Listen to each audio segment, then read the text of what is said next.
So welcome students. Today we are going to study a new topic from your syllabus of pharmacology 2 for the fifth semester. So today we are going to study the plasma volume expanders from the unit second of your syllabus. So plasma expanders are nothing but these are high molecular weight substances which exert colloidal osmotic pressure and when infused intravenous return fluid in the vascular compartment. They are used to correct hypovolemia due to the loss of plasma or blood.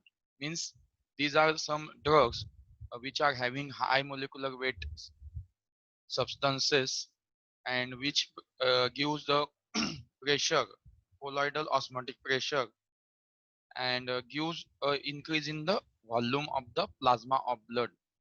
And when they infuse intravenously retain fluid in the vascular compartment, means they do not allow the plasma or blood to flow out of the vascular compartments of the body, and so that it will increase the volume of your blood and the plasma of blood.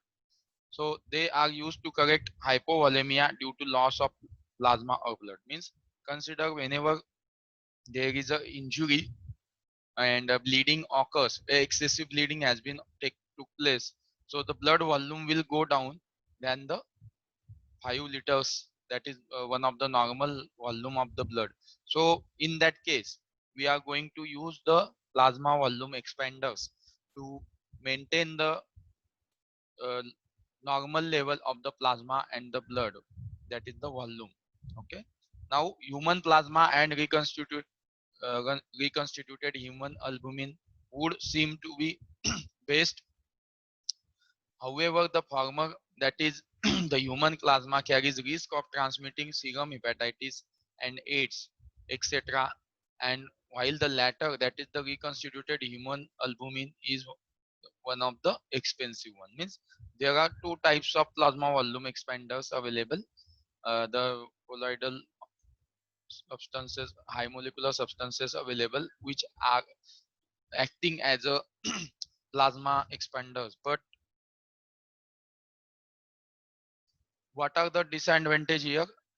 The human plasma, whenever you are using the human plasma for plasma volume expansion, there is a risk associated with transmission of the serum hepatitis AIDS, while the reconstituted human albumin, which is one of the new type of plasma expander, but it is a expensive one. So we have these two drawbacks of these two plasma volume expanders. Therefore, the synthetic colloids are most often used. So the natural, if there is a chances of infection or transmission of infection, and latter one is the expensive, so we use the synthetic colloids for mostly for the purpose of plasma volume expansion. These desirable properties of plasma expander are given in the box here. So you can see here these desirable properties of the plasma expander. So what should be the plasma expander possess? So it should exert the osmotic pressure comparable to the plasma. It should remain in circulation and not leak out in the tissues or be too rapidly disposed. It should be pharmacodynamically inert. It should be pharmacodynamically inert, means it should not have any pharmacological action in the body. Then it should not be pyrogenic or antigenic. It should not be pyrogenic or antigenic. Then it should not be interfere with the groupings and cross matching of blood. Means whenever there is a transmission or transfusion of blood takes place at the type of blood donation, it should not interfere with the blood group matching or cross matching of blood groups. Should be stable and easily sterilizable and cheap. The major property should be stable and easily sterilizable. Then substances which are employed as a plasma volume expander are, you can see the human albumin, then dextran, then starch,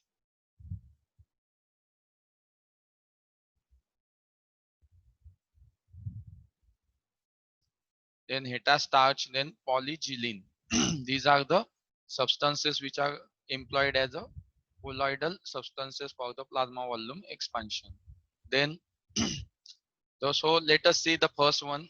Here you can, we will enlarge it, so it will be very easy to read.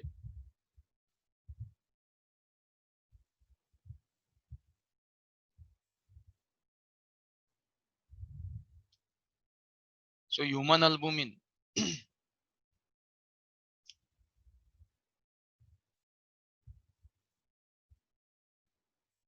Human albumin, it is obtained from pooled human plasma. 100 ml of 20% human albumin solution is the osmotic equivalent of about 400 ml of fresh frozen plasma or 800 ml of whole blood.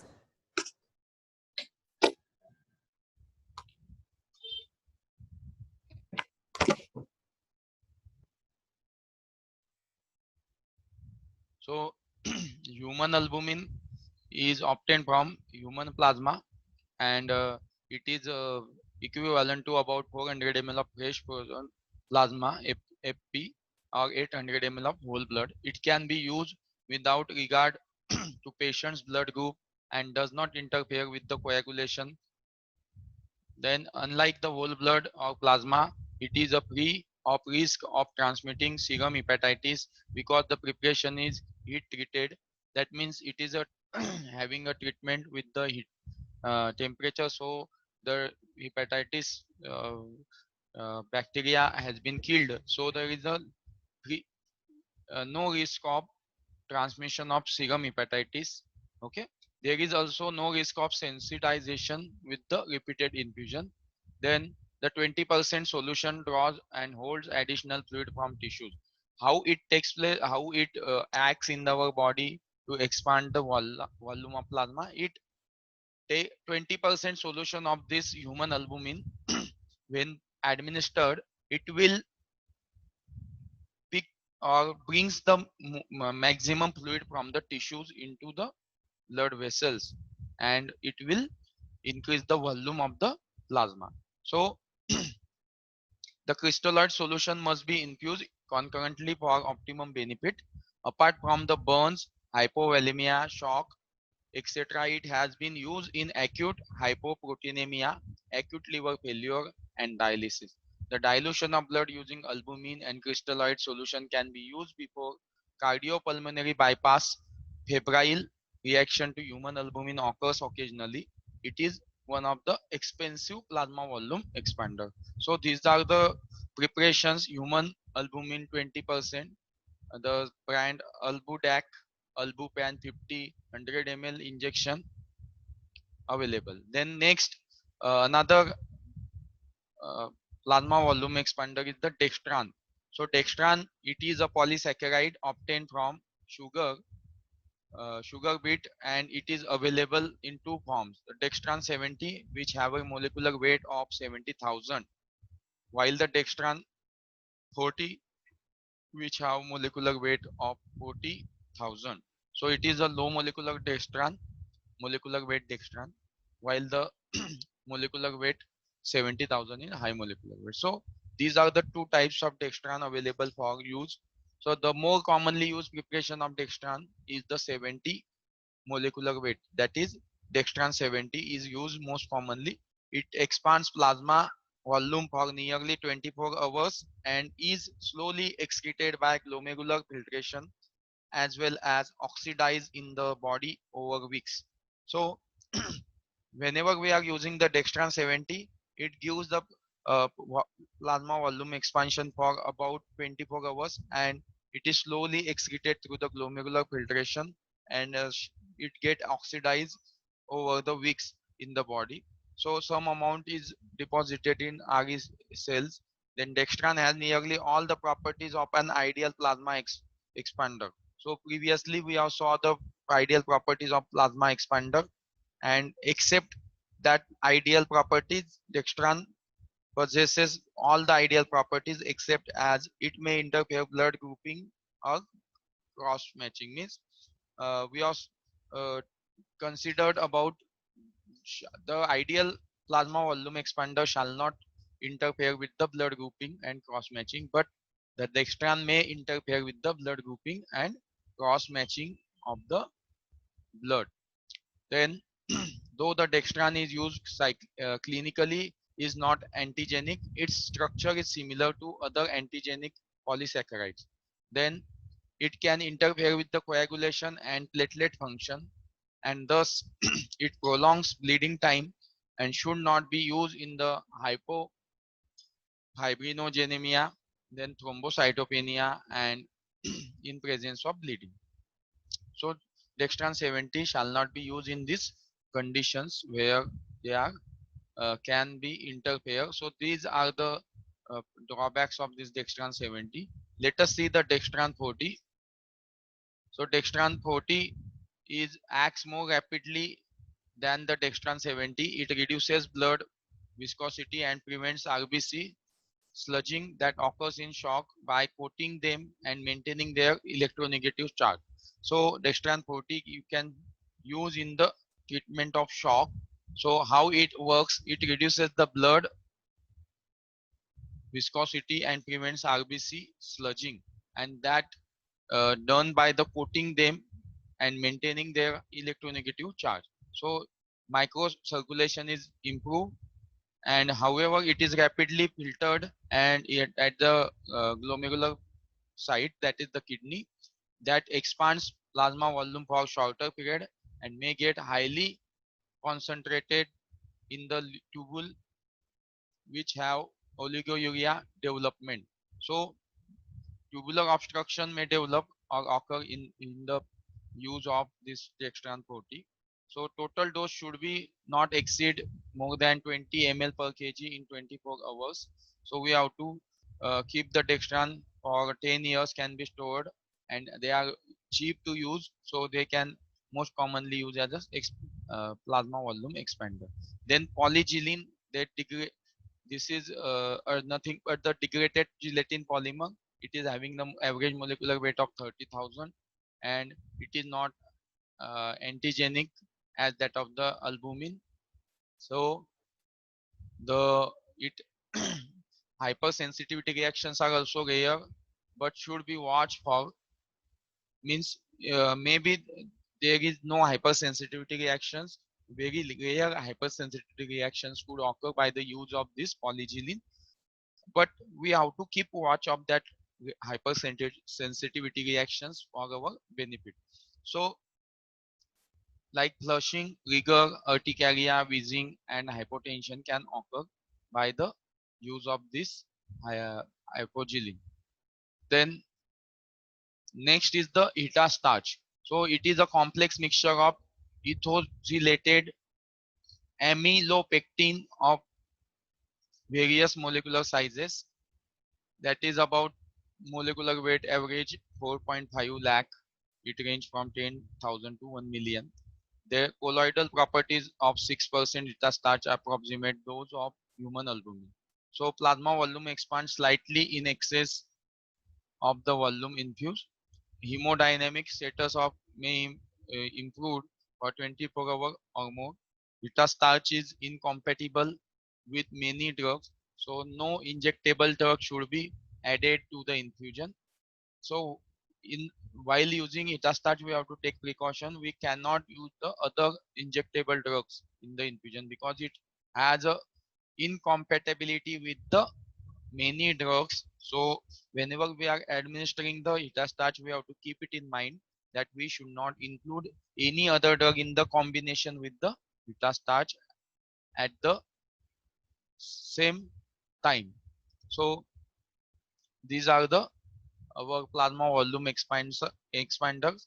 So blood groupings and cross matching may be mutilated. Then adverse effects of ETA starch are vomiting, mild fever, itching sensation could occur there, chills, flu-like symptoms may be occur due to ETA starch, swelling of salivary glands may occur. So it is the adverse effects. It has also been used to improve the harvesting of granulocytes because it accelerates erythrocyte sedimentation. So this is the uses of this ETA starch and adverse effects of ETA starch here. This is the branded drug. expand 6% injection in the available in the volume of 100 and 500 ml.